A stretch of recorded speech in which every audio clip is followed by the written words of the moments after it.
Hi everyone, in this video I'm gonna show you that what is the HCF of 8 and 12, whether it is 2, 4 or 6. We will find the HCF of 8 and 12 by factorization method. The prime factorization of 8 is equal to 2 multiplied by 2 multiplied by 2. And the prime factorization of 12 is equal to 2 multiplied by 2 multiplied by 3. Now we are going to find out the common factors here. First of all, we have to find the factor, then we have to find the common factor, then we have to find the highest of them. These two factors are common. These two factors are also common, right? And 2 is absent and 12 and 3 is absent and 8. We will multiply these common prime factors. So HCF is equal to 2 multiplied by 2, which is equal to 4.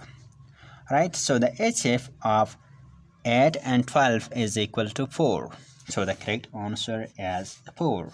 What is the HCF of 20 and 30, whether it is 10, 20 or 30? So again, we will find out the HCF of 20 and 30 by using factorization method. So the prime factorization of 20 is equal to 2 multiplied by 2 multiplied by 5.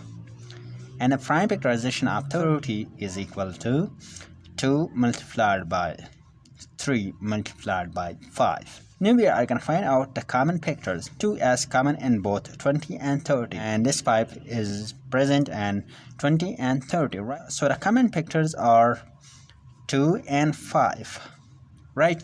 Now we are going to find out the highest common factor. So HCF is equal to 2 multiplied by 5, what is equal to 10, right? So the HCF of 20 and 30 is equal to 10, right? So the correct answer is option A.